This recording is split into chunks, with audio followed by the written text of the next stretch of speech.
The crisis of synthesis. 5.1 The form of value qua synthetic judgment, ex ante facto and ex post facto. Capital is a book of political economy. So it is that the majority of Marxists tacitly swerved their attention to other writings in order to find Marx's philosophy or political ideas. In other words, they sought to interpret Capital by way of the philosophy found elsewhere. I am not necessarily of the opinion that Marx's non-capital work can be ignored, yet still I insist that Marx's philosophy as well as his idea of revolution should be found in Capital. Generally speaking, political economy is a science that cannot acknowledge the being of enigma in human exchange, economic activity. It takes for granted that the economic activity is sackless and clear, though there may be bizarre and complex enigmas outside, in other domains. Political economists rather believe that they can elucidate these enigmas by relying on the objective knowledge of the political economy. On the other hand, there is no human activity that is not an exchange, communication. The state, nation, and even religion are forms of exchange. In this sense, it is possible to see all human activities as economic.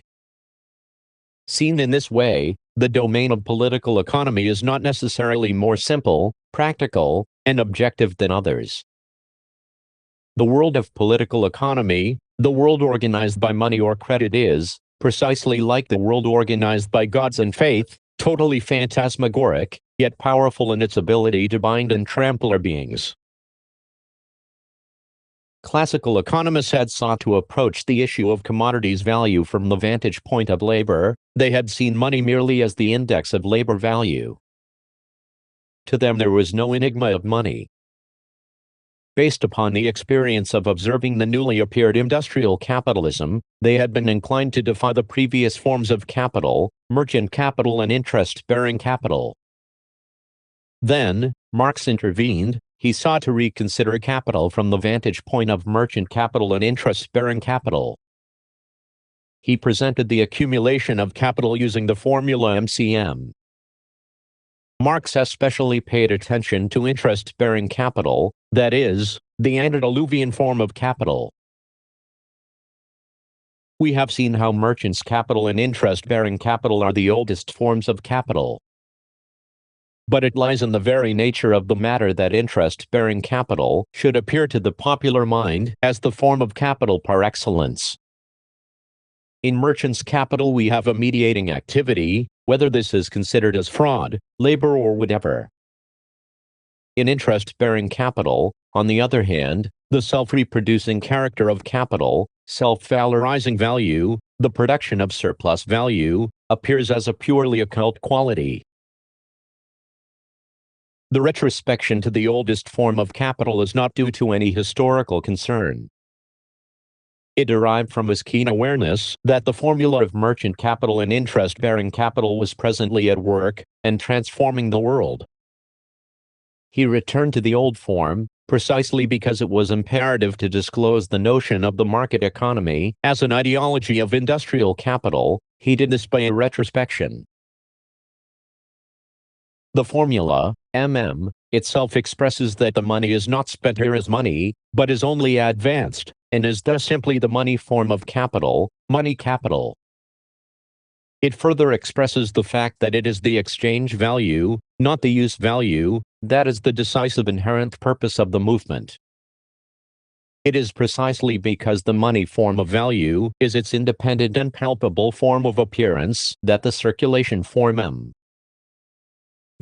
M, which starts and finishes with actual money, expresses money-making, the driving motive of capitalist production, most palpably. The production process appears simply as an unavoidable middle term, a necessary evil for the purpose of money-making. This explains why all nations characterized by the capitalist mode of production are periodically seized by fits of giddiness, in which they try to accomplish the money-making without the mediation of the production process. Therefore, the domain of economic activity cannot be limited to the exchange of products and services among people. The young Marx shifted is problematic from the critique of religion. The young Marx shifted is problematic from the critique of religion to the critique of political economy.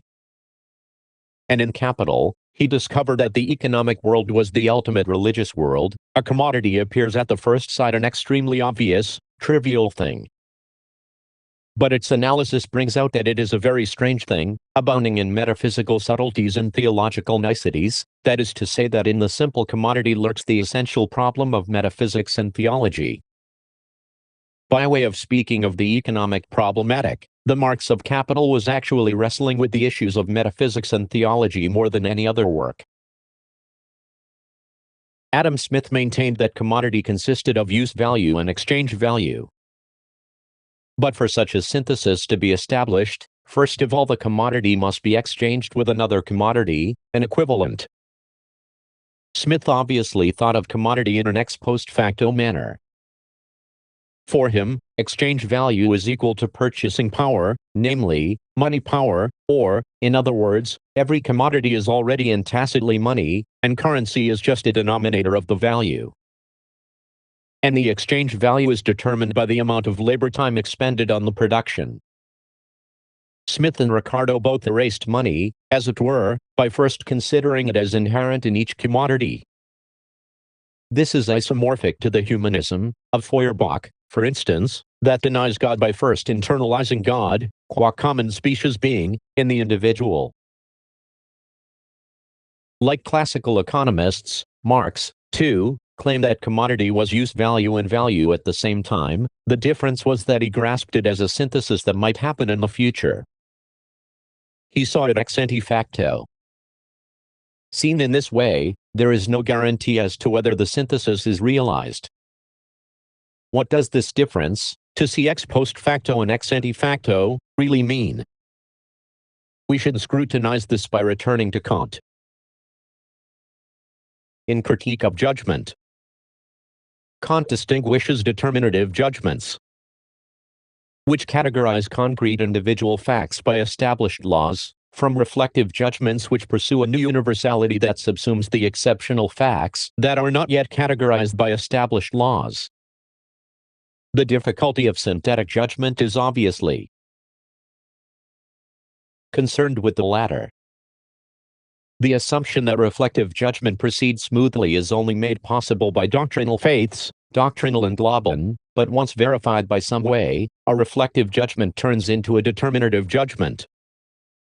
Here it is possible to see the distinction between reflective and determinative as analogous to that between ex ante facto and ex post facto. For instance, Critique of Pure Reason presents an ex post facto inquiry into transcendental conditions upon which synthetic judgments are established, tentatively assuming that they have already been established. This definitely takes an ex post facto position. Nevertheless, this is not to say that synthetic judgments can easily be established. Synthetic judgments are essentially speculative, containing a certain leap, and it is precisely because of this risk and ungroundedness that they are expansive. On the other hand, Kant acknowledges a difficulty in synthetic judgments when he sees things from an ex ante facto stance, as it were. It is not too much exaggeration to say that Kant sought to think in the ex ante facto stance, except for his transcendental reflections. Seen from this perspective, it is obvious that Leibniz spoke from an ex post facto stance when he considered proposition of fact as analytic proposition, that is, crossed the Rubicon as contained in the subject Caesar. The same is true of Hegel when he insisted on becoming of essence as a result, Wirkung. Hegel dismissed Kant's distinction between phenomenon and thing in itself, claiming that it was just the distinction between already recognized and not yet recognized. The absolute spirit qua the absolute after the factness, or the end, allowed him to omit the thing in itself. In this manner, every becoming is realized teleologically as a self-realization of the spirit. To Kant, metaphysics and speculative philosophy meant all attempts to prove what could be constituted only as synthetic judgment by way of analytic judgment. But this critique can be applied, in principle, to all ex post facto thought. If so, It might be said, metaphysics is all thought that projects what was already achieved as a result, or ex post facto onto future, or ex ante facto, events. Hence Nietzsche's critique of metaphysics took the form of a genealogy, a belated scrutiny as to how an ex post facto recognition is formed as a perversion of perspective. But Kant's transcendental critique had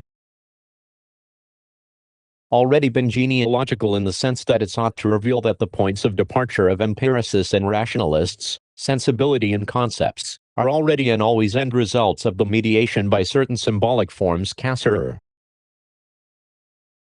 Now we have Kierkegaard and Marx as the most radical critics of Hegelian ex post facto synthesis.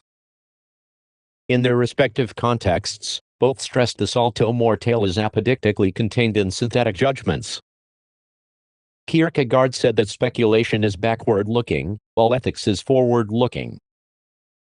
The former is ex post facto, while the latter is ex ante facto.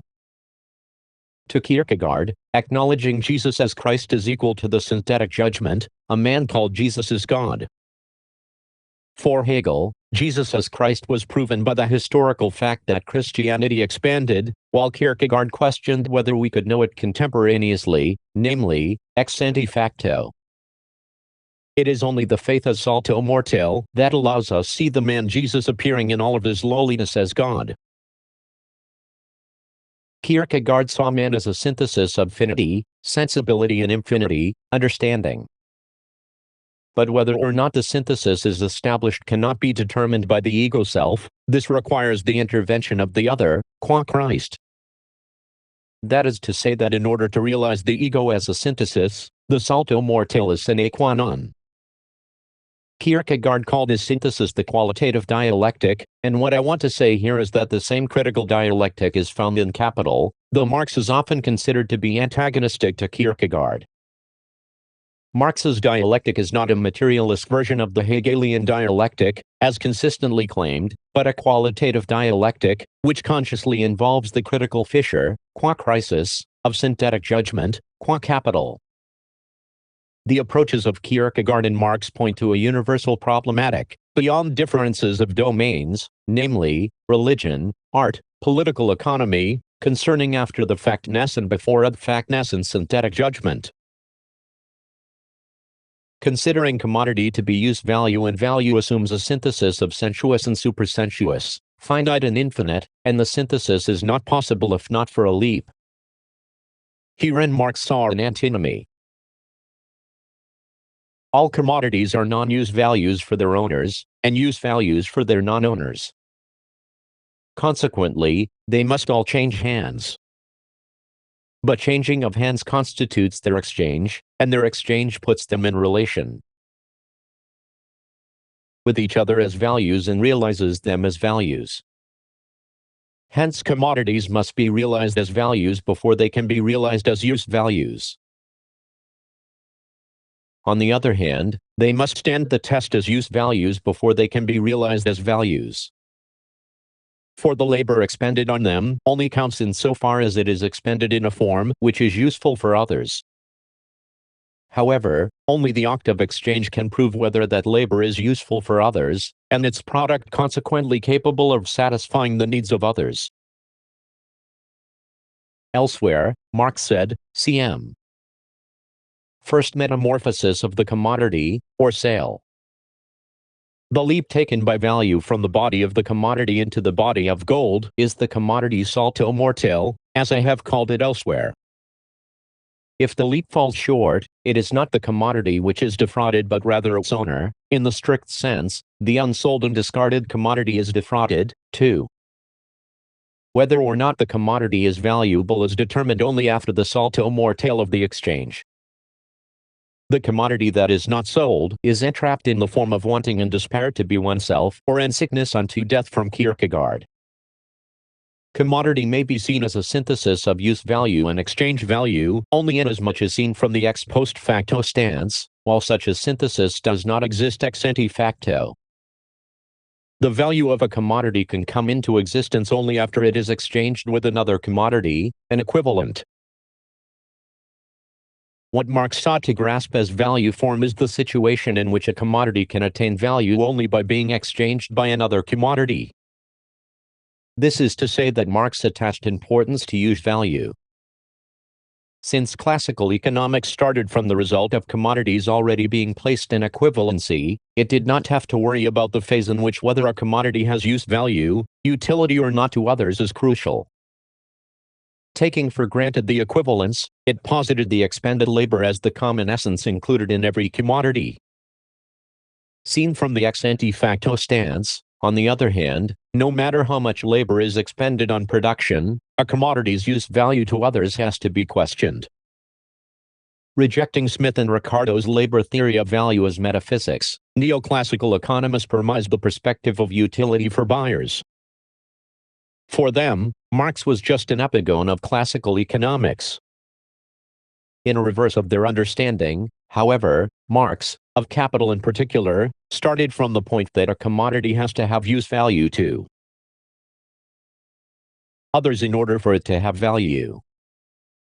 Finally, nothing can be of value without being an object of utility. If the thing is useless, so is the labor contained in it. The labor does not count as labor, and therefore creates no value. Since before Capital, Marx had criticized various aspects of classical economics. For instance, taking the idea that the substance of value is labor time, Marx had stressed that it is social labor time. In other words, he was well aware that it was realized only by the regulations of exchange via money. But classical economics, too, had seen labor value from the vantage point of social equilibrium, and Marx's stress of social characteristics had not really been an overcoming of it. It could be said that the pre-capital Marx had sought to explain the monetary economy, taking for granted the social division of labor, the very result of the organization of the monetary economy. This after-the-fact inquiry was basically the same as that of classical economics. He had not thought much as to why the exchange of commodities had to be done via money. Marx had assumed that the social characteristic of labor realizes itself via money, rather than the reverse. Or finally, let us take communal labor in its naturally evolved form, as we find it among all civilized nations, at the dawn of their history. In this case, the social character of labor is evidently not mediated by the labor of the individual assuming the abstract form of universal labor, or his product assuming the form of a universal equivalent. The communal system on which this mode of production is based prevents the labor of an individual from becoming private labor, and his product the private product of a separate individual. It causes individual labor to appear rather as the direct function of a member of the social organization. Labor which manifests itself in exchange value appears to be the labor of an isolated individual. It becomes social labor by assuming the form of its direct opposite, of abstract universal labor. Lastly, it is a characteristic feature of labor, which posits exchange value, that it causes the social relations of individuals to appear in the perverted form of a social relation between things. The labor of different persons is equated and treated as universal labor only by bringing one use value into relation with another one in the guise of exchange value. Although it is thus correct to say that exchange value is a relation between persons, it is however necessary to add that it is a relation hidden by a material veil. Marx made the point that the social relations of individuals appear in a perverted form of a social relation between things. This is known as alienation theory. Lukács later attached primary importance to this and raised it to the thesis of reification, but, in fact, it is based upon the same concept as Marx's earlier alienation theory. They both take the form of projecting what is discovered ex post facto as ex ante facto. From an ex post facto stance, the social division of labor formed by the commodity economy looks precisely the same as the division of labor formed in an enclosed space of community or factory. While the division of labor in the latter community is consciously organized and transparently apprehensible, the way humans and their labors are interconnected in the former society is unknowable. Suppose I buy a melon with the royalties I earn from writing this book. The melon is perhaps grown by a farmer in Florida.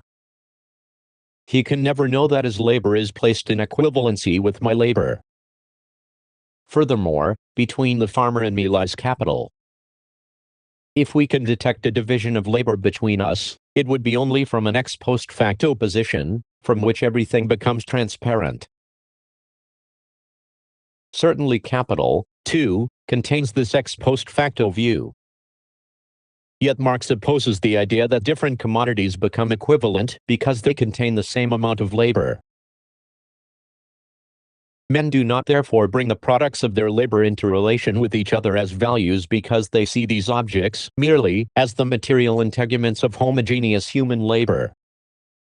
The reverse is true. By equating their different products to each other in exchange as values, they equate their different kinds of labor as human labor.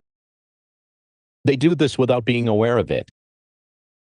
Value, therefore, does not have its description branded on its forehead, it rather transforms every product of labor into a social hieroglyphic.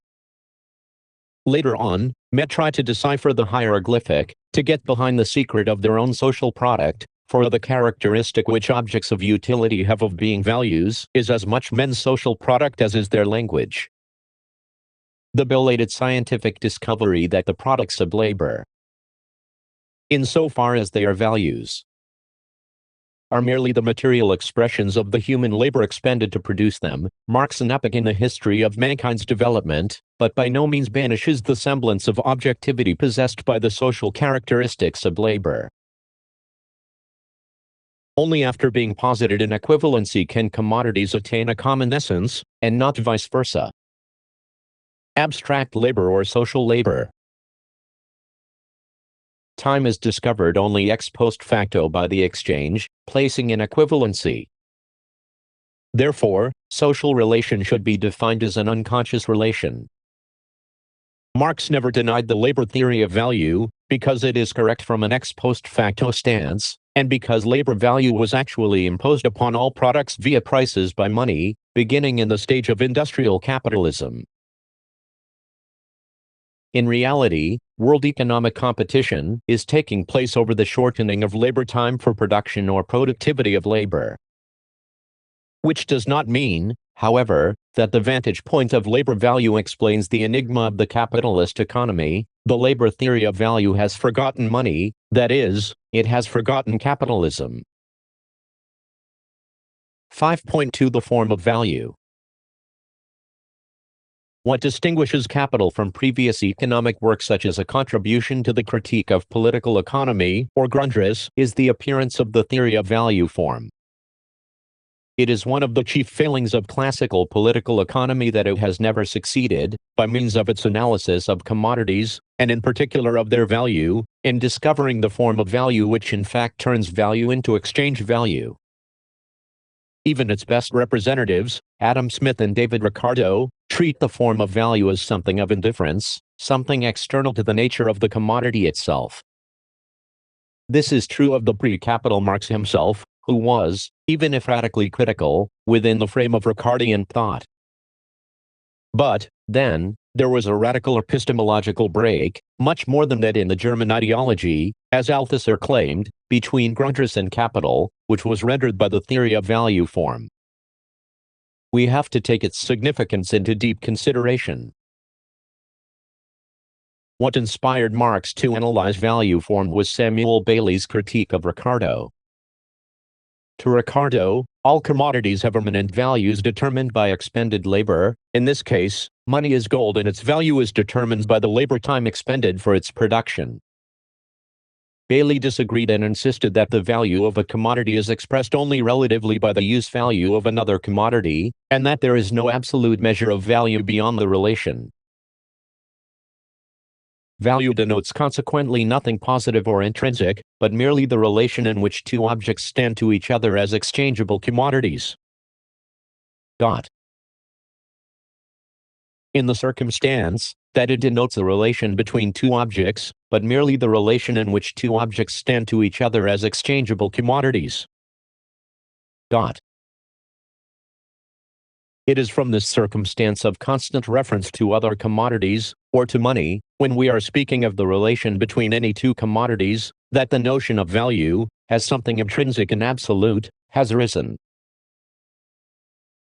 While Ricardo maintained that every commodity contains value, qua labor time, within, Bailey insisted that the value of a commodity exists only in its relation with other commodities, thus it is only customary.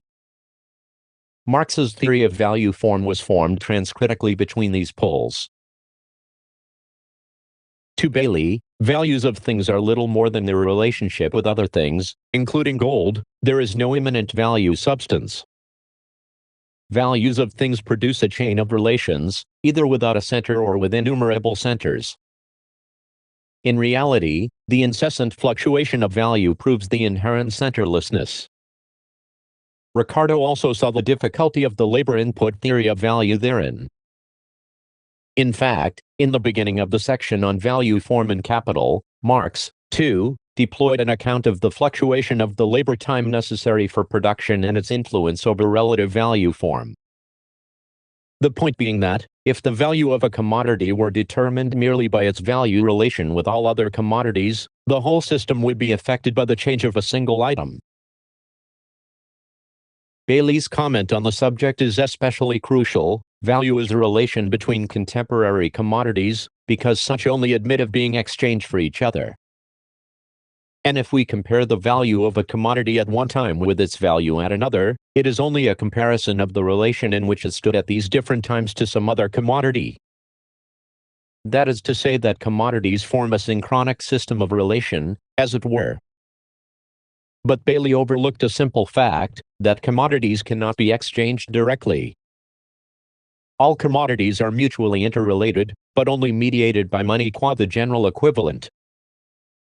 Ricardo considered labor value substantial and money secondary, while tacitly relying upon the being of money. In a similar way, Bailey tacitly took money's being for granted. His synchronic system is organized by the very money that is a zero sign or repressed center. Nonetheless, he made little of money, because he identifies money with gold. But, this presents a formal and logical problem vis-a-vis money. Even if money can be gold, gold cannot be money. One cannot exchange a commodity directly with gold. First, we have to change it to money, and then buy gold. Then, what makes gold money? Or why can commodities not be directly exchanged with each other? This is precisely what Marx questioned in his theory of value form. The difference between Ricardo and Bailey might be identified as that between dogmatism, or rationalism, and skepticism, or empiricism. Indeed, Bailey is like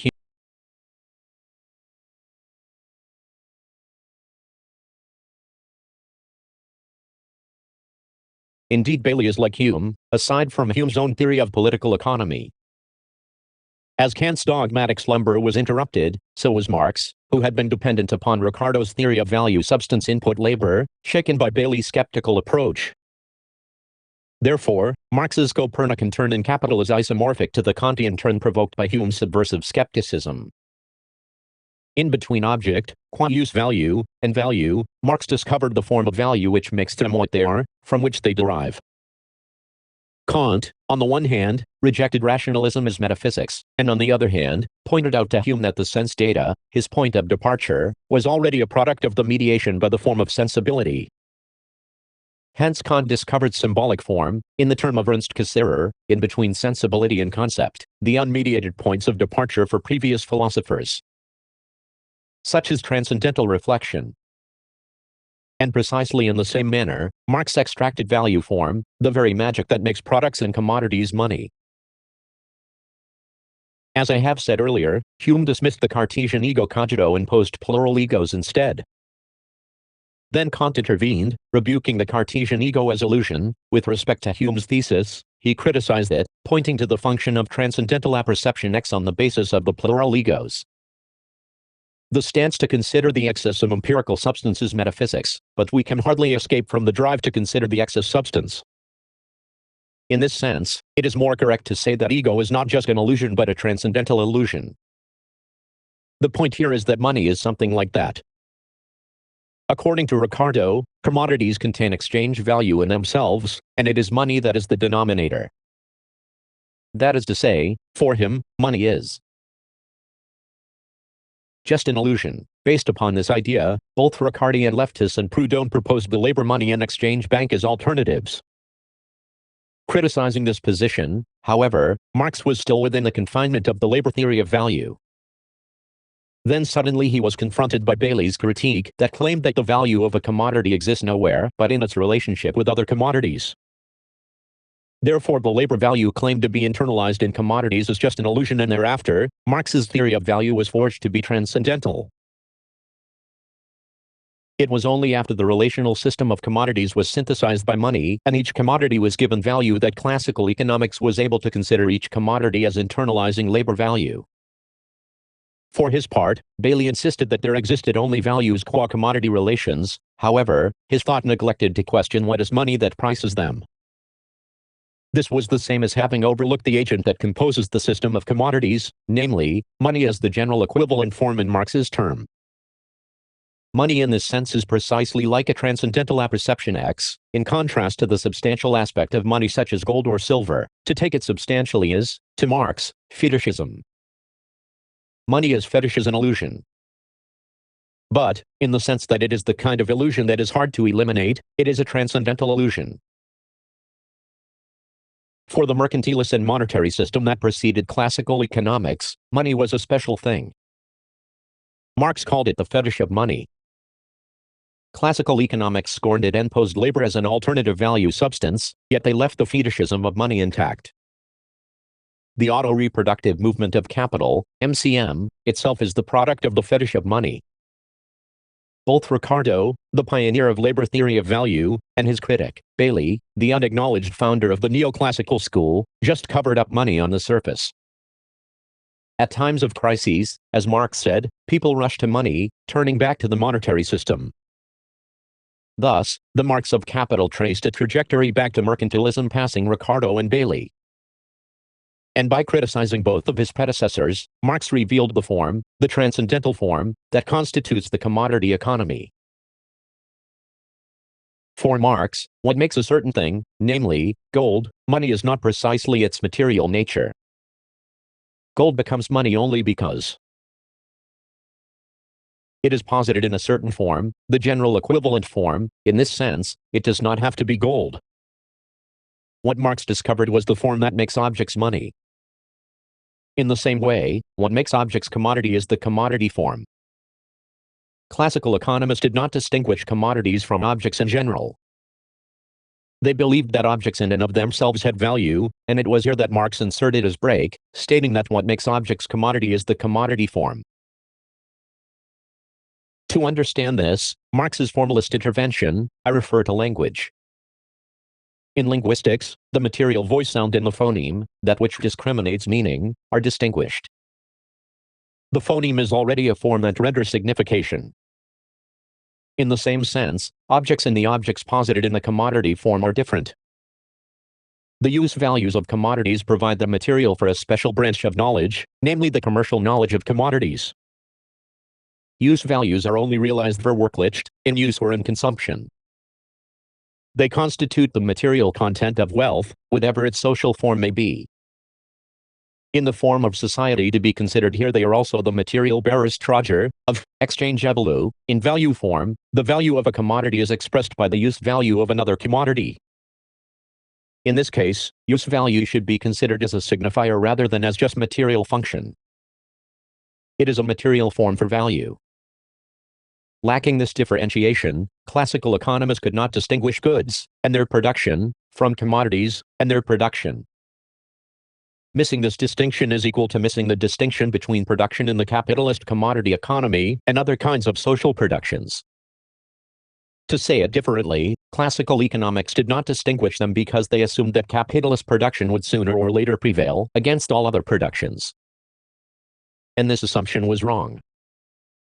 The capitalist commodity economy forms a worldwide system of the division of labor, nevertheless it does not cover all kinds of production. Instead, this continues to give non-capitalist and non-commodity productions a fictitious institution. This is expressed in Marx's discourse. A small peasant is first of all considered as his own employer, capitalist, employing himself as a worker, and his own landowner, using himself as his own farmer. He pays himself wages as a worker, lays claim to profit as a capitalist and pays himself rent as a landowner. Quotation mark. The commodity economy is that which organizes objects and their production within its fictitious institution, thus giving them commodity form. No matter how much it expands, those products and productions that are not yet fully encompassed by it endure. In other words, what we grasp as objects of the political economy are never the things themselves, but only the phenomena that are constituted by the commodity economy. The capitalist commodity economy discovers its limit in those things that it cannot organize at its disposal. As I relate later, these are the natural environment that agriculture seeks to organize, and human beings, the labor power that industrial capital exploits as commodity. Scrutinizing commodity form thus necessitates a transcendental elucidation of the form that makes objects commodity and/or money. In the simple form of value, the value of commodity A is expressed by the use value of commodity B. Therein commodity A is in the relative form of value, while commodity B is in the equivalent form. The simple form of value is expressed in the following equation. 20 yards of linen, 1 coat, relative form of value, equivalent form. Setting out from this premise, Marx logically describes the development to the expanded form of value, to the general equivalent form of value, wherein one commodity exclusively stands in the equivalent form of value, while others are in the relative form of value, and finally to money form. Although this description seems like a Hegelian development, in fact it is the reverse. Marx discovers, stage by stage, what is repressed by the more developed forms by way of his transcendental genealogical retrospection. In other words, he discovers the enigma of money lurking behind the simple form of value. What the equation indicates is that 20 yards of linen cannot express its value by itself. Its value can be presented in its natural form only after being posited in the equivalency with 1 coat. On the other hand, 1 coat is in the position that it can always be exchanged with the former. It is the equivalent form that makes the coat seem as if it had exchange value, direct exchangeability, in itself. The equivalent form of a commodity, accordingly, is the form in which it is directly exchangeable with other commodities. The enigma of money is lurking behind the equivalent form. Marx called it fetishism of the commodity. But, this simple equation does not mean that the 1 coat is the only, unequivocal, equivalent form. It is possible for 20 yards of linen to be in the equivalent form as well. Of course, the expression 20 yards of linen, 1 coat, or 20 yards of linen is worth 1 coat, also includes its converse, 1 coat 20 yards of linen, or 1 coat is worth 20 yards of linen. But in this case I must reverse the equation, in order to express the value of the coat relatively, and, if I do that, the linen becomes the equivalent instead of the coat. The same commodity cannot, therefore, simultaneously appear in both forms in the same expression of value. These forms rather exclude each other as polar opposites. Whether a commodity is in the relative form or in its opposite, the equivalent form, entirely depends on its actual position in the expression of value. That is, it depends on whether it is the commodity whose value is being expressed, or the commodity in which value is expressed.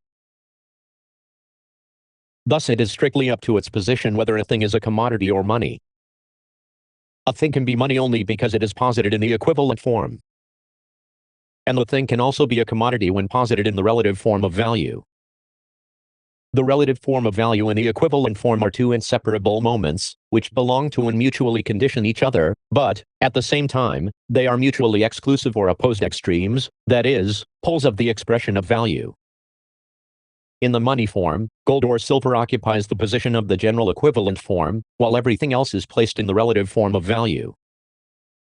In consequence, what appears to happen is not that a particular commodity becomes money because all other commodities express their values in it, but, on the contrary, that all other commodities universally express their values in a particular commodity because it is money. The movement through which this process has been mediated vanishes in its own result, leaving no trace behind. Without any initiative on their part, the commodities find their own value configuration ready to hand, in the form of a physical commodity existing outside but also alongside them. This physical object, gold or silver in its crude state, becomes, immediately on its emergence from the bowels of the earth, the direct incarnation of all human labor. Hence the magic of money. To be certain, classical economists were free from the magic of money that had haunted Bolinists, the monetary system. Nonetheless, regarding money simply as secondary, as an external object, they ignored the asymmetricity between the equivalent form and the relative form, inherent in the form of value. This was the same as negating the difficulty inherent in exchange. Marx's simple form of value is not a historical departure from which money developed, but an arcade that is discovered only by the transcendental genealogical retrospection from the market economy, that which classical economists deemed self-evident. 5.3 Capital's drive. Marx's theory of value form does not deal with the historical origin of money. It is a transcendental and retrospective reflection upon exchange mediated by money. Adam Smith famously posited the origin of money in the barter system. In exchange via money, one can certainly locate the exchanges of things at one end. This does not mean, however, that the exchange of things develops into the monetary economy. The exchange of things is made possible by something totally different, the reciprocity of gift and return. Adam Smith wrote as follows: "This division of labor, from which so many advantages are derived, is not originally the effect of any human wisdom, which foresees and intends that general opulence to which it gives occasion. It is the necessary, though very slow and gradual, consequence of a certain propensity in human nature which has in view no such extensive utility, the propensity to truck, barter, and exchange one thing for another. Whether this propensity be one of those original principles in human nature of which no further account can be given, or whether, as seems more probable, it be the necessary consequences of the faculties of reason and speech, it belongs not to our present subject to inquire. It is common to all men, and to be found in no other race of animals, which seem to know neither this nor another species of contracts." Marx cast doubt upon the premises assumed by the theories of origin. In Smith's time, there were many reflections on origin, and of language in particular, by Rousseau and Herder, for instance. Smith's position on barter as the origin was itself a product of the capitalist market economy. Once the origin was identified as barter, money was posited as secondary product. But the market economy is far naughtier than it looks. It is not just a place where things and services are exchanged via money, it is a place where the exchanges occur as capital's movement. Smith's theory of origin covers up the peculiarity of the capitalist market economy, namely, the asymmetry inherent in the exchange between commodity and money.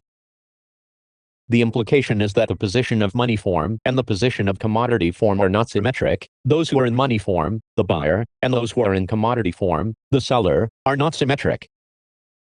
Those who have money can buy things anytime they want, while those who have commodities have to sell them as soon as possible before they depreciate. Having money is far more advantageous. This becomes conspicuous especially in the relationship between those who have only labor power commodity and those who buy it with money. This is a free relationship based upon lawful contract, unlike feudal domination and subordination. Yet it is also a hierarchical relationship par excellence, based as it is upon the asymmetric relationship, form, between commodity and money, capital.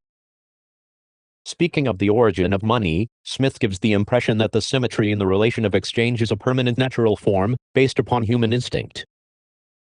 On the contrary, by way of transcendental, and not empirical, retrospection, Marx discovered the form of value, namely, the asymmetric relationship between the relative value form and the equivalent form. This verifies that the exchange can never be symmetric. After this, in the chapter, The Process of Exchange, Marx appears to give a historical account of the genesis of monetary exchange. There he stresses the intermundia, the space between communities. The exchange of commodities begins where communities have their boundaries, at their points of contact with other communities, or with members of the latter. However, as soon as products have become commodities in the external relations of a community, they also, by reactions, become commodities in the internal life of the community. This discourse is, in the strict sense, not dealing with an empirical problematic per se, but the kind of problematic that is grasped only by the power of abstraction too. use Marx's term, because this is not something that came into existence at a certain time in a remote age, but something that is always already and presently going on, and furthermore, because the implication of Marx's communities is manifold, including many levels, from the family, tribe, nation-state, and so on. What is the implication of the statement that commodity exchange begins in between communities? First, this exchange is different from that which takes place within communities in the common sense, which is mainly motivated by the principle of reciprocity in gift and return. For instance, even in those nation-states where the commodity economy is most advanced, within families there is, if a division of labor, no commodity exchange. Within families the functional exchange is the reciprocity of a gift called love. Second, there is looting in disguise within a community, also known as taxation and redistribution, which is yet different from the violent form that occurs in contact between communities. Thus, in pre-commodity economic situations, dominant within communities were the relationships based on gifting and/or looting, while the commodity economy took place only marginally. Karl Polanyi made such a claim, that the reciprocity of gifting and redistribution was dominant before the market economy took hold, in his book The Great Transformation.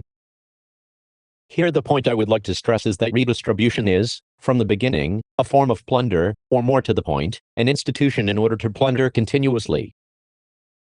Feudal lords ruled agrarian communities as they pillaged their products. They restricted the amount of robbing to a level where peasants could survive. They also had to protect them from external forces, and conduct public undertakings such as irrigation works. For this reason, the peasant's obligation to pay the land tax was represented as a return or duty. That is to say that plunder takes the guise of reciprocity.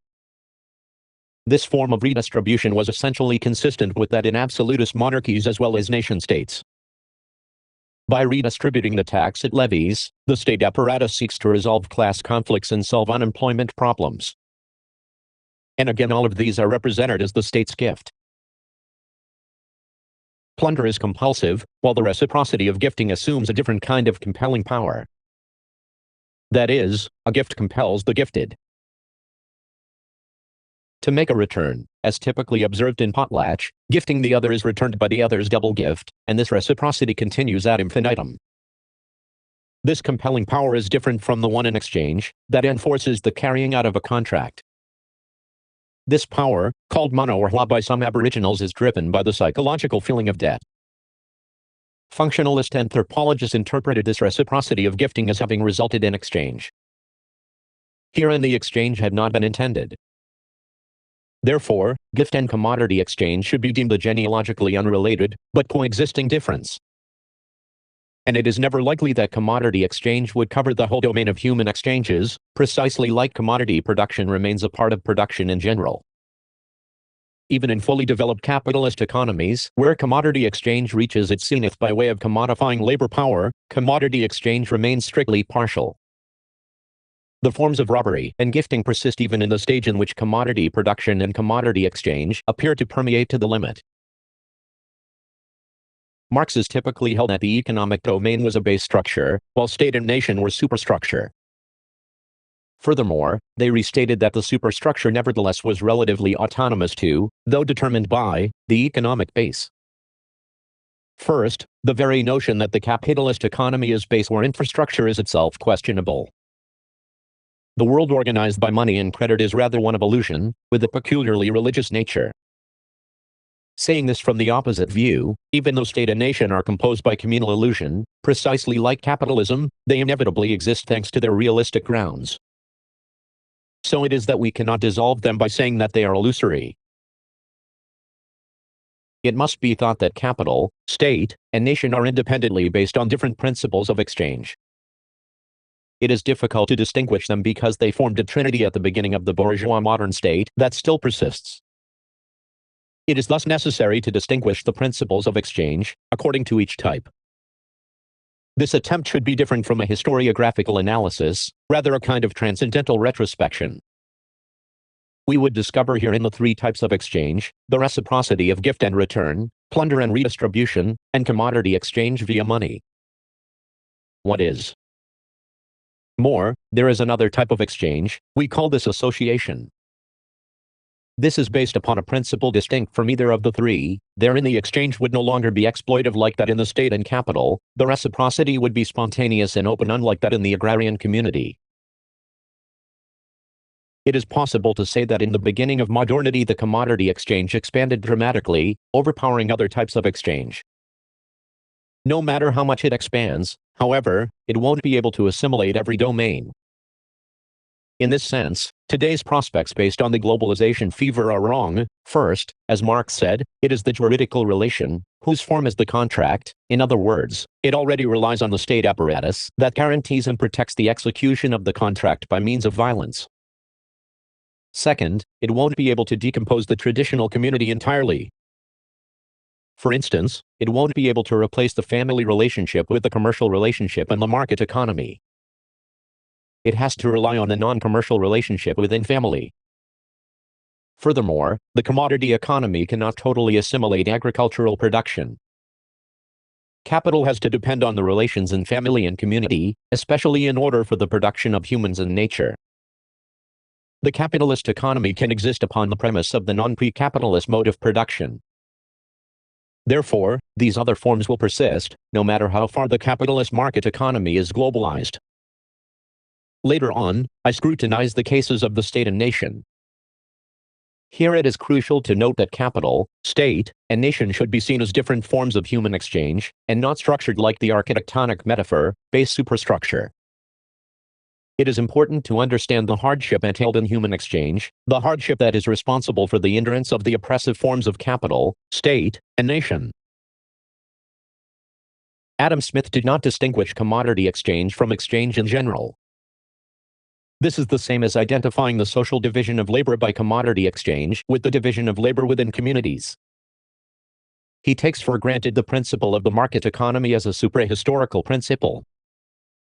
Those who objected to this position, Polanyi being one of them, resorted to a form of exchange other than that of commodity.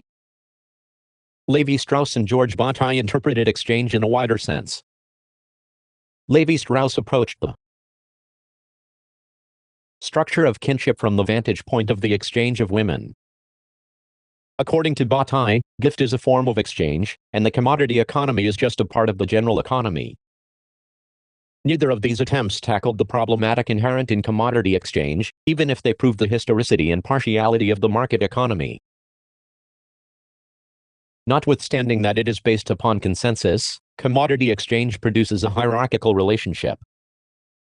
This relationship, however, is not the same as the one based on plunder.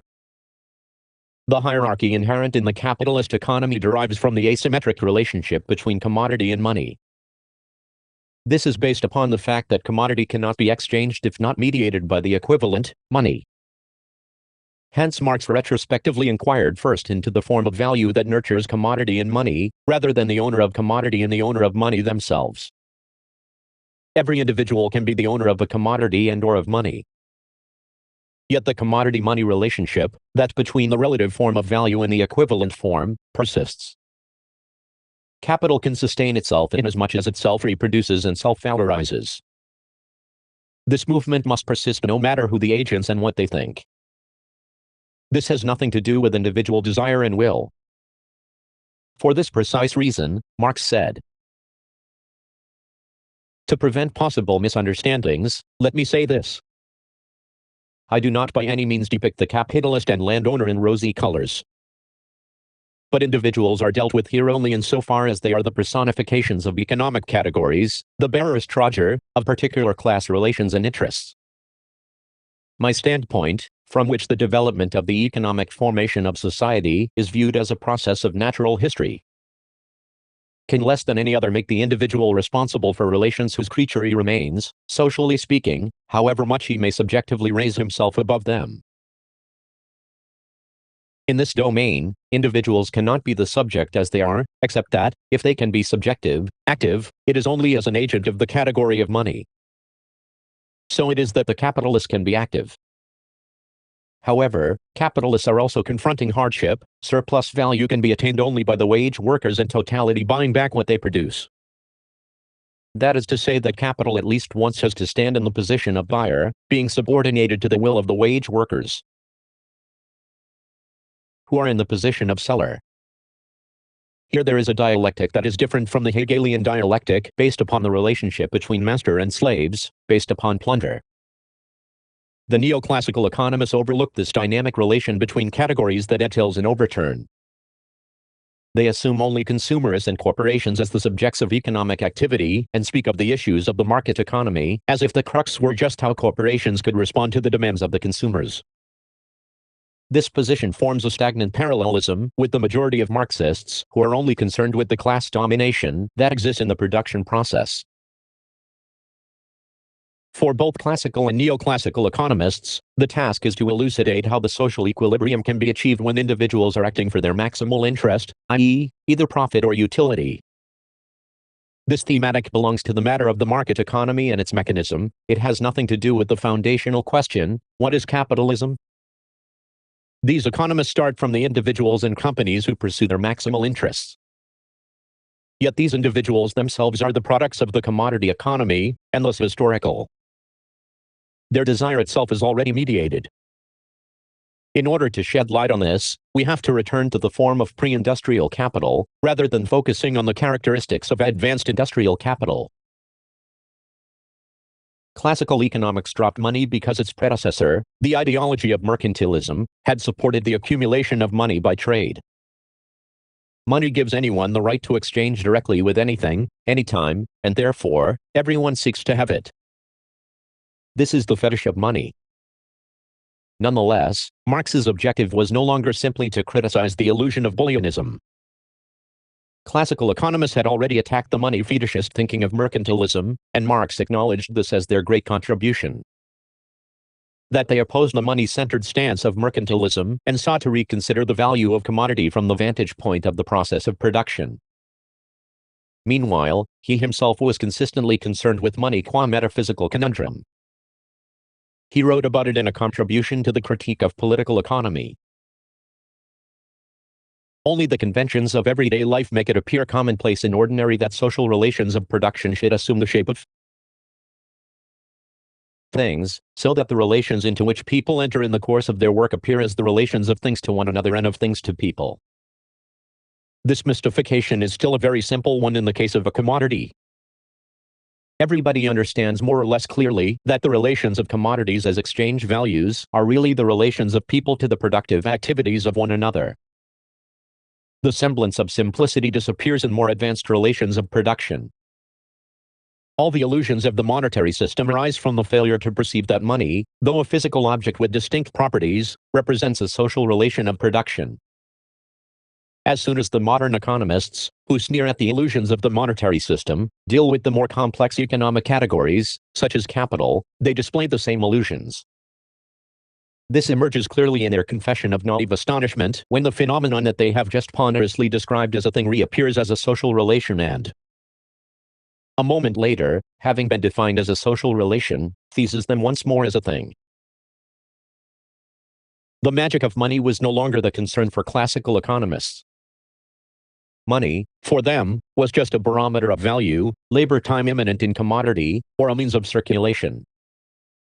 It follows that they gave importance to the production of goods and services and the adjustment of exchange by market. This emphasis made them overlook the mystery of capitalist self-reproducing money, or the fundamental motive drive of capitalism. Furthermore, it made them lose sight of the asymmetric, hierarchical relation between capital as the buyer and wage workers as those who have to sell their labor power commodity. It made them fail to grasp the critical moment of capital, that it has to, at least once, stand in the selling position due to its self-reproductive nature. What Marx said with respect to circulation can be summarized as follows. In the process of circulation, CMC, CM, selling, and MC, buying, are separate, and precisely for this reason, the sphere of exchange is infinitely expandable in both space and time. Nevertheless, in this process, because of the fatal leap implicit in CM or CM, selling, the possibility of crises exists. If circulation is expressed in the circuit CMC, this process simultaneously contains a reverse process, MC and CM. That is to say, the movement of money is the circulation of commodities, but not vice versa. Hence, although the movement of money is merely the expression of the circulation of commodities, the situation appears to be the reverse of this, namely,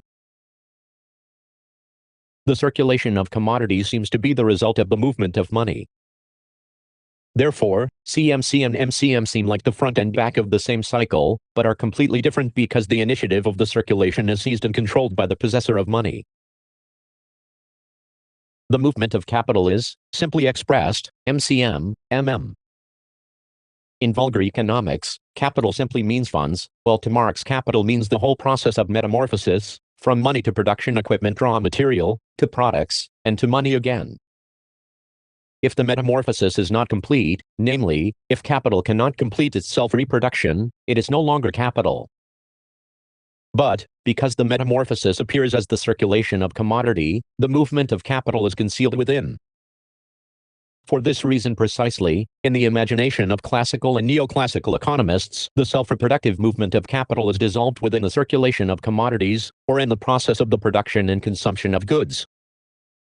The ideologues of industrial capital avoid the word capitalism, preferring market economy, which conveniently represents capital's movement as people's free exchange of things via money in the marketplace. This veils the fact that market exchange is at the same time the place for capital's accumulation. When the market economy is in turmoil, these ideologues like to criticize speculative financial capital as being responsible for the disorder, as if the market economy itself were innocent of capital's business. The economic phenomenon that appears as the production and consumption of goods contains a veiled, perverted drive which is totally different from the ostensible activity. This is the will to the fetishism of money, but Marx saw it as the fetish of commodity. This was because he took as a given that classical economists had already criticized the fetishism of money. At the same time, he realized that the fetishism of money was still surviving, inscribed within the stance of classical economics itself, especially the claim that each commodity internalizes value. So it is that the fetishism of commodity here should not be confused with the commodity fetish in the field of consumption. Namely, that which fixes consumers' eyes on advertisements in mass image or show windows, the focus of innumerable Marxian historians and cultural commentators. Today, this is equal to the drive to attain the right to consume anywhere and anytime, instead of consumption at this moment. It is this drive that makes gold, out of all other commodities, sublime. What I would like to focus on here is not how capital's self-reproduction is possible, but why capital's movement has to continue endlessly. Indeed, this is interminable and without tell-us. If merchant capital, or mercantilism that runs after money, gold, is a perversion, then industrial capital, that appears to be more productive, has been bequeathed the perversion. In fact, before the advent of industrial capital, the whole apparatus of capitalism, including the credit system, had already been complete. Industrial capital began within the apparatus and altered it according to its disposition. Then what is the perversion that motivates the economic activity of capitalism? It is the fetishism of money, commodity. At the fountainhead of capitalism, Marx discovered the miser, money hoarder, who lives the fetishism of money in reality. Owning money amounts to owning social prerogative by means of which one can exchange anything, anytime, anywhere.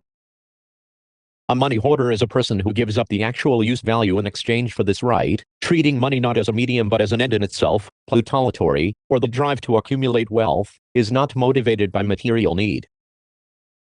Ironically, the miser is materially disinterested, just like the devotee who is indifferent to this world in order to accumulate riches in heaven. In a miser there is a quality akin to religious perversion.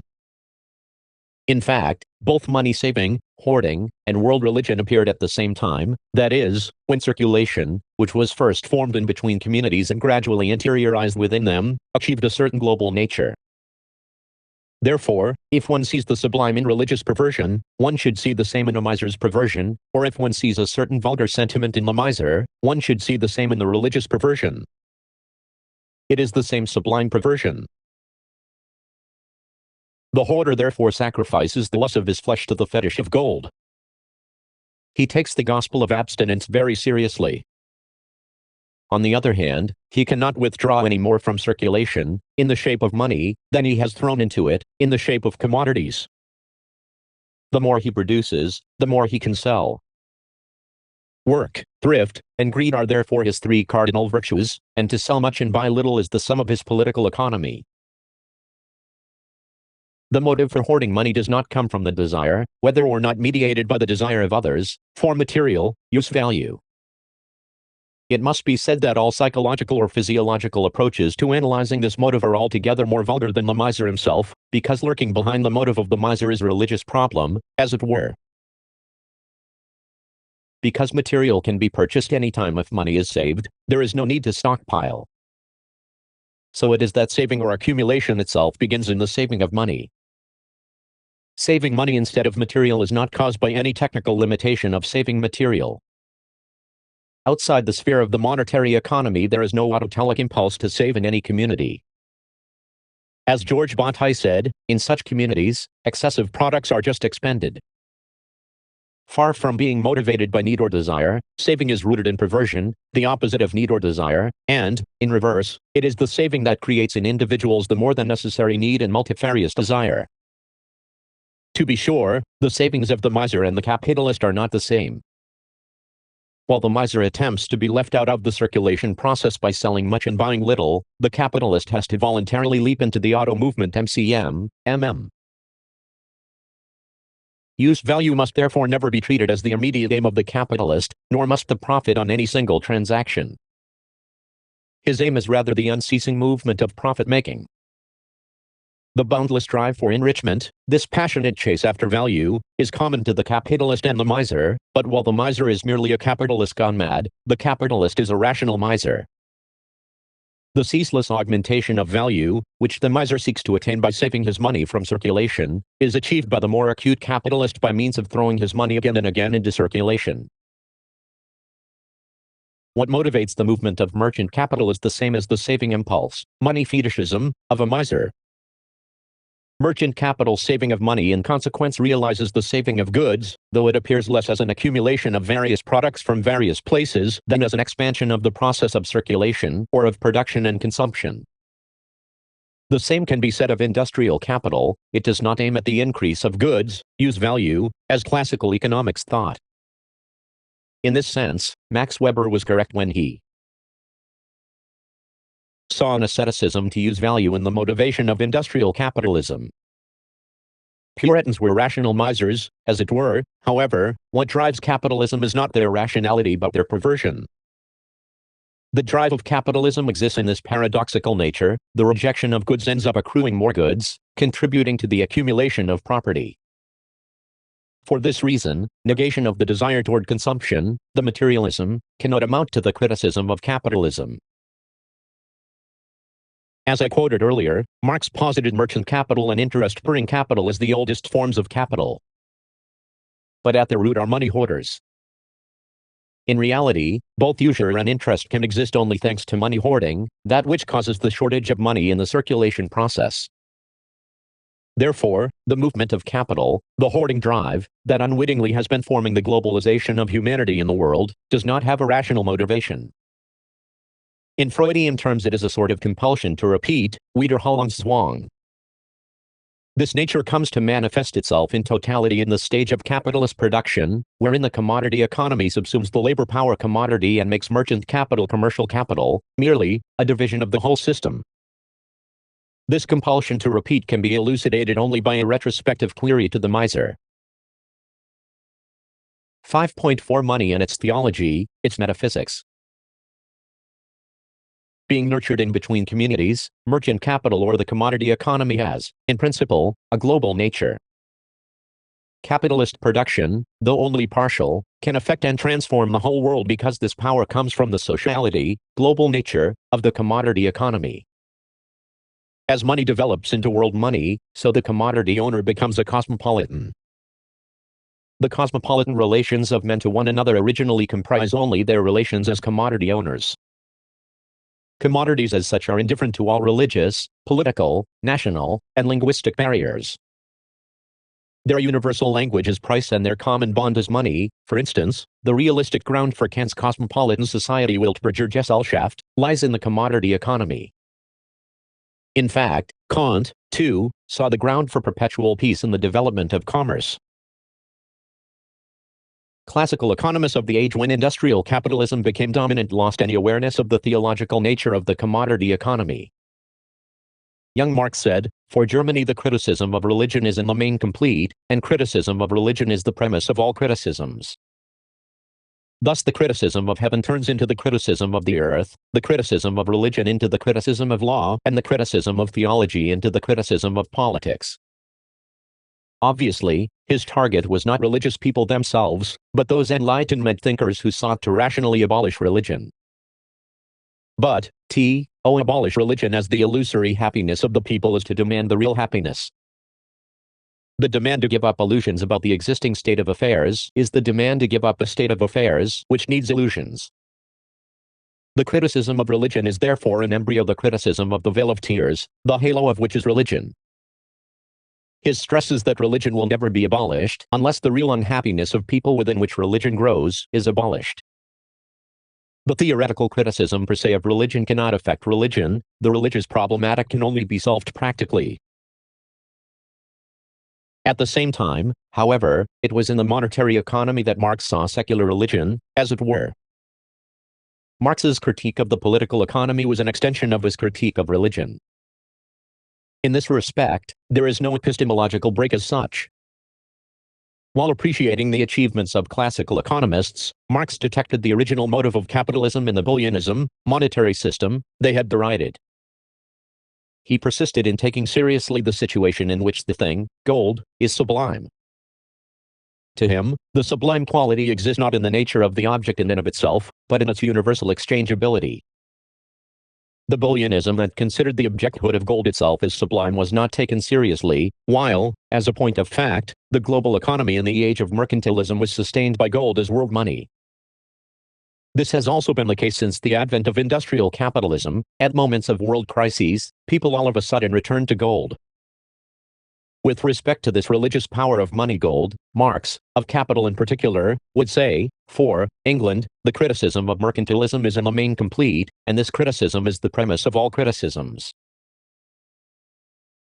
Quoting Shakespeare in economic and philosophic manuscripts of 1844, Marx touches upon the mysterious power of money that dissolves and binds people, that dissolves communities and socially recombines individuals. Shakespeare stresses two properties of money especially. 1. It is the visible divinity, the transformation of all human and natural properties into their contraries, the universal confounding and distorting of things, impossibilities are soldered together by it. 2. It is the common whore, the common procurer of people and nations. The distorting and confounding of all human and natural qualities, the fraternization of impossibilities, the divine power of money, lies in its character as men's estranged, alienating and self-disposing species nature. Money is the alienated ability of mankind. That which I am unable to do as a man, and of which therefore all my individual essential powers are incapable, I am able to do by means of money. Money thus turns each of these powers into something which in itself it is not, turns it, that is, into its contrary. Common opinion says that here Marx applied Feuerbach's logic of seeing God as the self-alienation of the human species being or common essence, in the essence of Christianity to his account of money. Thus there was a call to return to early Marx. On the other hand, Althusser and others argued that the revolutionary break occurred in later Marx, after he discarded his earlier alienation theory. I am doubtful of both. In the first place, although the Feuerbachian critique of religion certainly employs Hegel's vocabulary, its content is different from Hegel. In Hegel, self-alienation is not, like in Feuerbach, a perverted phenomenon wherein the essence of self comes to be contradictory to the self, and the self kneels before it. Rather, Feuerbach's idea, it must be said, derived from the Kantian theory of the sublime. That is to say, the feeling of sublime arises in one's mind when facing an object which is overwhelming to one's senses. However, the feeling is not caused by the object itself, but by one's intuiting the infinity of reason that goes beyond the finity of one's sensibility.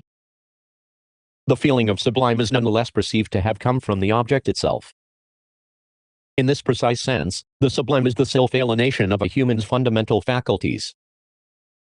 And, importantly, this is similar to but different from religious awe.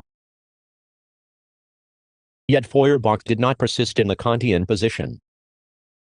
according to Feuerbach, for humans who are sensuous and the specious being. Religion is an alienated way of grasping the specious being, and humans must recapture the common essence. This criticism of religion was a regression from Kant. First, Kant had already negated religions except for their moral aspect. Second, the feeling of the sublime arose only after the religious autocoercive nature had disappeared. It follows that the logic achieved in the experience of the sublime cannot be applied to the criticism of religion. The sublime itself already assumes the negation of religion. The Kantian sublime must be found strictly in natural objects, because this particular feeling is established only when humans are fully enlightened and become secular beings.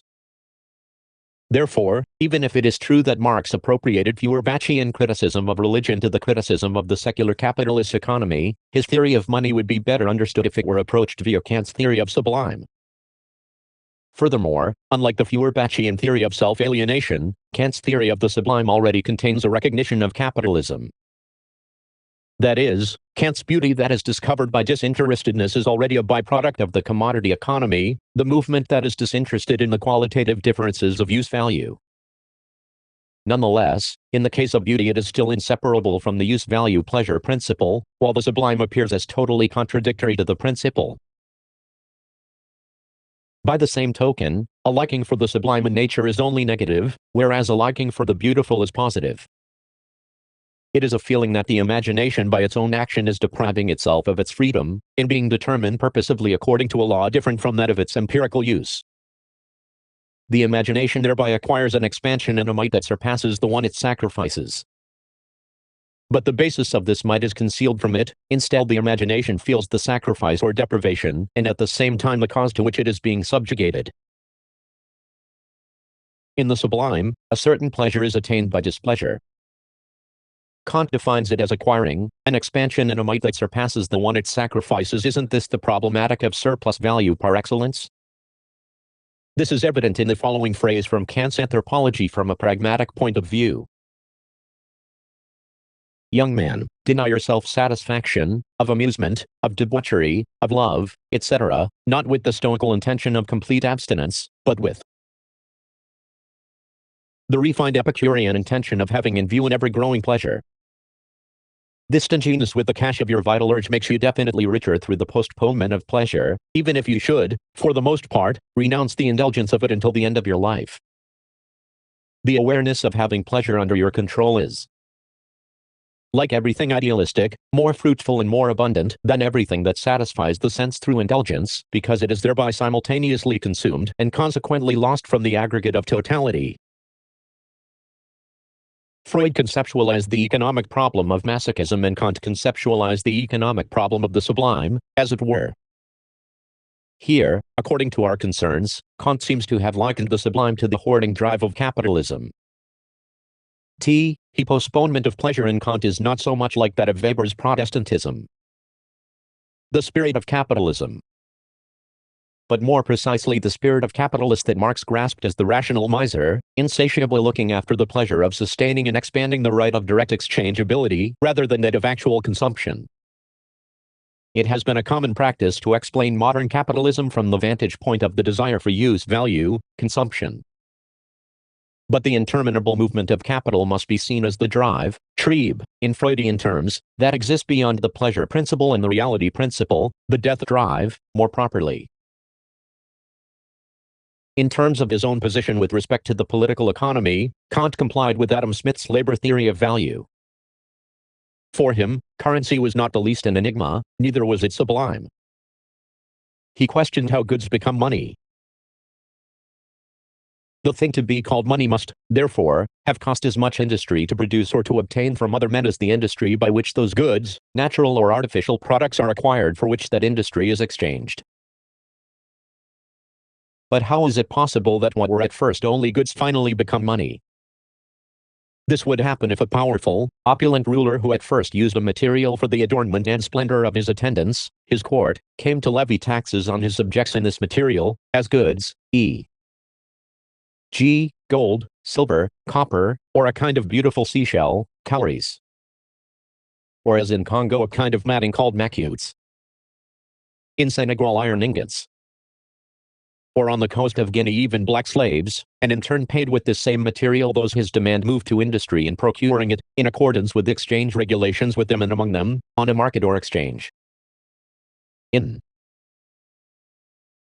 this way only, so it seems to me, could a certain merchandise have become a lawful means of exchange of the industry of subjects with one another, and thereby also become the wealth of the nation, that is, money. Money is deemed here the nominal definition of exchange between a worker who makes a product and another worker who makes another product. Kant did not question why and how different labors come to be compared according to the same standard.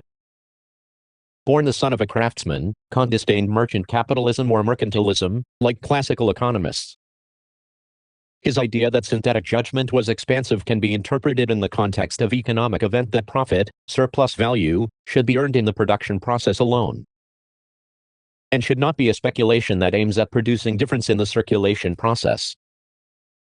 What Kant had in mind as an ideal was the association of independent small producers, and not the labor union or the like an industrial capitalist production that had rarely existed in Germany in Kant's lifetime.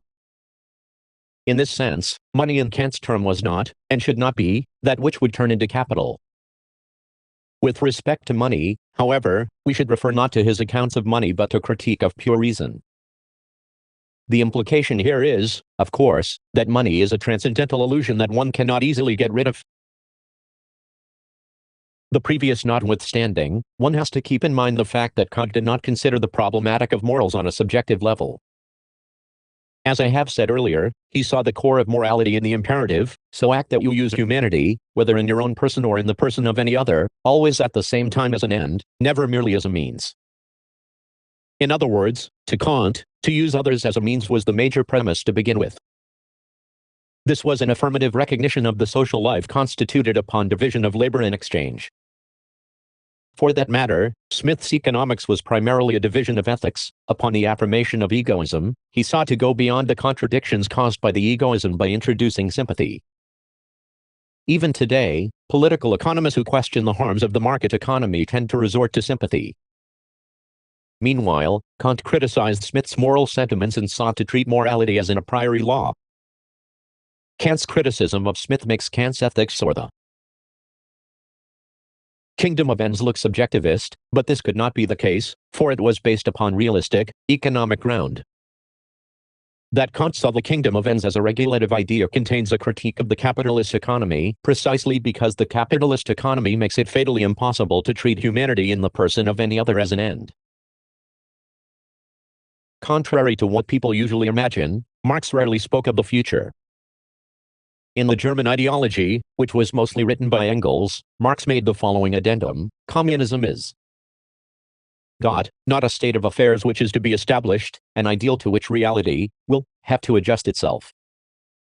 We call communism the real movement which abolishes, off it, the present state of things. The conditions of this movement result from the premises now in existence, and the potency to constitute this reality comes from capitalism itself. In this sense, communism would exist as a companion to the movement of capitalism, yet as an oppositional movement created by capitalism itself. This should not be, in Kantian terms, a constitutive idea, namely, an ideal to which reality will have to adjust itself, but a regulative idea, namely, an ideal which constantly offers the ground to criticize reality. An elucidation of capitalism is thereby an ethical task par excellence. Here is the transcritical juncture between political economy and morality, between Marxian critique and Kantian critique. 5.5 Credit and Crisis. Kant rejected the metaphysics that projects what is achieved ex post facto onto ex ante facto thinking. Yet at the same time, he acknowledged as sine qua non any teleological projection into the future, calling it the transcendental illusion, transcendental and shine, whose function we cannot dispense with, albeit only an illusion. He maintained that even theory requires faith. It is my contention that what supports the capitalist economy is credit qua transcendental illusion. A commodity cannot express its value, no matter how much labor time is expended to produce it, if it is not sold. Seen ex post facto, the value of a commodity could be considered as existing in social labor time, while in ex ante facto, there is no such guarantee. In order to self-reproduce, capital has to go through the ordeal of selling. If it fails, capital loses money with unsold objects, MC. To avoid this ordeal for now, credit is called for. According to Marx, this is to assume the selling of CM ideally, in advance. Credit takes the form of exchange where the actual payment is temporarily suspended, but the counterbalancing settling of accounts will occur later. Of course, a banknote, or check, is credit, and, for that matter, money itself is already a kind of credit. We cannot belittle this strange convention as just an illusory system. For instance, although check, credit card, and digital money may appear to be inauthentic in comparison with a gold coin, they are the same if seen from the vantage point of credit. It is believed that it would be preferable to remold gold coins, as currency, into pure gold, if the price of gold were to go up. But in reality it cannot be the case, and it is never done. There are technical troubles as well as an inevitable loss in weight, except that there is the faith of credit that it could be done when the time comes. Gold currency and gold as use value, never match, though there is a persistent faith that they would accord. That is to say that the currency itself is already credit. As Marx observed, the institution of credit, having come into existence together with the expansion of circulation in the manner of natural growing, Naturwatchsikeit, expands circulation itself. The credit system accelerates and eternalizes the cycle of capital's movement, for with this system capitalists can begin new investments without having to wait for the outcome of the cycle, MCM. The expansion of the capitalist economy is no more and no less than the expansion of the credit system. However, the fact that the origin of credit is Naturwatchsikeit means it does not have a rational ground. At the same time, credit is not formed within a state or a community, but in between them, in the social relationship. No political power can design and construct a credit system at its disposal. It can only give legal background to the credit system, because it is the political power itself that relies on the social credit system. States issue currencies, though it is not in their power to make them circulate in reality. Imagine if there were a currency purely institutionalized by a state power, it would not function in international trading, therefore, neither would it work within the nation-state. The essence of credit lies in its avoidance of the critical moment inherent in the selling position, the postponement of the present perplexity to the future. Though the balance must eventually be paid with money, with credit the settlement can be deferred for now. This postponement in time in a sense reverses capital's MCM movement. The insecurity of the selling position may not surface immediately, because it is the nature of credit to make it appear as if the sale had already been made. But the danger persists. It is metamorphosed into the uncertainty of future money payment, while involving a larger and larger nexus of creditors and debtors. Under the credit system, the self-reproduction of capital occurs not because of its desire for accumulation, it becomes compulsive because of its desperate need to infinitely postpone the final settlement. It is from the moment the credit system is set that the movement of capital surpasses the will of individual capitalists and becomes a compulsion. For instance, investment in equipment is usually financed by a bank's advance of funds, thus capital can no longer stop its activity in order to pay back the debt and pay off the interest. Credit enforces capital's movement endlessly at the same time that it hastens capital's self-reproduction and eliminates the danger involved in selling. Seen in aggregate, the movement of capital, for self-reproduction and self-valorization, must enter in order to endlessly postpone the settlement as a stopgap maneuver. If there is an end, the credit will have to collapse. To be sure, from time to time the moment of settlement comes as a surprise attack. This is the crisis that appears only where credit is fully developed, as nothing short of a collapse of credit. Nevertheless, credit is neither a mere illusion nor an ideology, even if there is a certain truth in the assertion that the currency economy forms an illusory system. It is still true that the real that people encounter, once this illusion collapses, is nothing natural and substantial. It is money. Such a crisis occurs only where the ongoing chain of payments has been fully developed, along with an artificial system for setting them. Whenever there is a general disturbance of the mechanism, no matter what its cause, money suddenly and immediately changes over from its merely nominal shape, money of account, into hard cash. Profane commodities can no longer replace it. The use value of commodities becomes valueless, and their value vanishes in the face of their own form of value. The bourgeois, drunk with prosperity and arrogantly certain of himself, has just declared that money is a purely imaginary creation. Commodities alone are money, he said. But now the opposite cry resounds over the markets of the world: only money is a commodity. As the heart pants after fresh water, so pants his soul after money, the only wealth. In a crisis, the antithesis between commodities and their value form, money, is raised to the level of an absolute contradiction. Hence money's form of appearance is here also a matter of indifference. The monetary famine remains whether payments have to be made in gold or in credit money, such as banknotes. In times of crisis, it is not the material form of the commodity that people cling to, but the direct exchangeability equivalent form of the commodity, money itself. Before a financial crisis hits, there is always an overheating of credit. Though the rate of profit falls while the rate of interest soars, capitalists continue to invest in competition. There is no other way for them to behave. To say it differently, crisis occurs when capital driven by illusion expands beyond its competence. Kant called all pretensions of reason speculative, and it is crisis that criticizes capital's speculative expansion in actuality. It critiques the ideology that presupposed an equilibrium of economic development. In this sense, what impressed Marx in writing Capital was not the theory of surplus value, that which had already been posed and stressed by Ricardian leftists, but the crisis as a symptom of the incurable, interminable illness of capitalism. By way of a psychoanalytic retrospection or belated analysis of deferred action, Nachtraglichkeit, as it were, Marx located the symptom in the value form, that is, the asymmetric relation that can never be sublated. The possibility of crisis exists in the split between buying and selling and paying, though this is also the very potentiality of capital, qua self-reproductive money, itself. In other words, surplus value, credit, and crisis form one and the same circuitous movement of capital. And, in order to explain the periodicity of crises, to be certain, one must consider industrial capital, and I return to this later. Crises nevertheless do not dissolve capitalism, rather this is a capitalistic solution to the problems inherent in capitalism, and part of the whole process of the prosperity cycle: prosperity, crisis, depression, prosperity. Crisis and the depression that follows are merely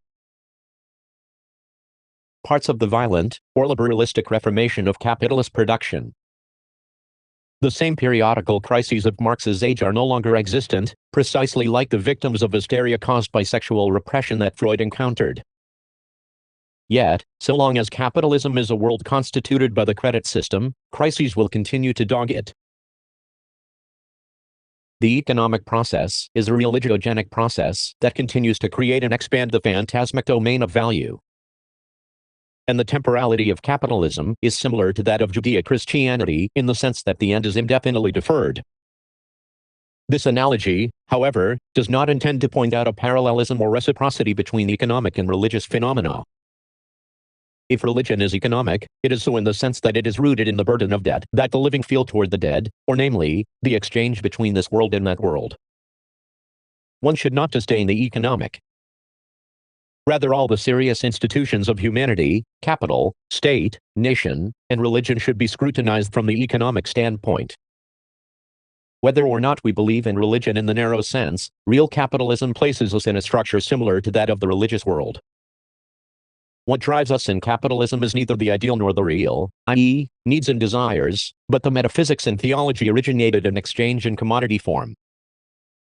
Marx conceptualized communism out of the logic of capitalism itself, that which severs people from the local communities to which they are subordinated, and then recombines them socially.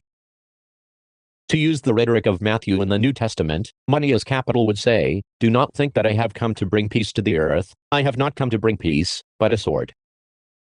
For I have come to set a man against his father, and a daughter against her mother, and a daughter-in-law against her mother-in-law, and one's foe will be members of one's own household. Whoever loves father or mother more than me is not worthy of me, and whoever loves son or daughter more than me is not worthy of me." In the stage that industrial capital was established, namely, when the commodity economy began to control the whole of production by the commodification of labor power, the view to see the previous society from the vantage point of production, historical materialism, finally came into existence.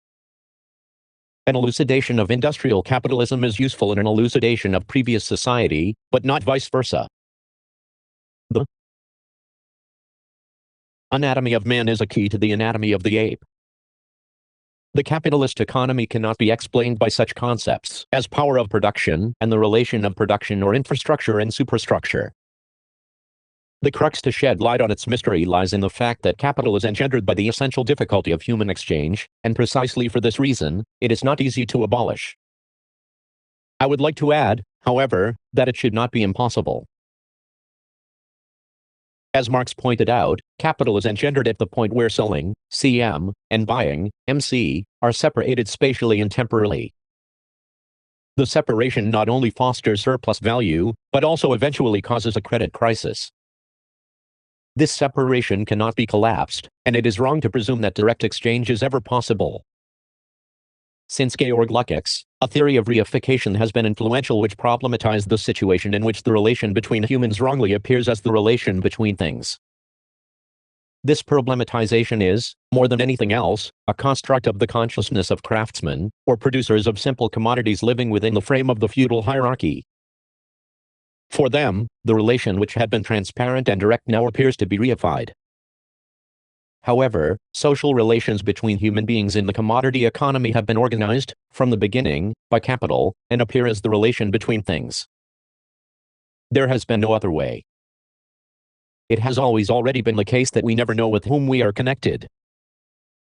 It is nevertheless this separation that socially connects people from enclosed communities and nation-states, and could form a cosmopolis, a world civil society. In this social relation we cannot know how we are mutually connected, while it is this ungraspable spatial whole that morally forbids us to claim our mutual unrelatedness. At this moment, more than half of the people around the globe are starving. People in advanced countries cannot claim to be unrelated, that is, innocent. But still the social relation cannot be presented conspicuously. Thinking of the problematic spatiality, one can no longer be so naive as to insist that the originally healthy and organically connected relational world has become reified by the intervention of capitalism. This is an ex post facto perspectival perversion. It overlooks the most crucial fact that it is capital and nothing else that organized social relation in the first place. Value form in surplus value. 6.1 Value in surplus value.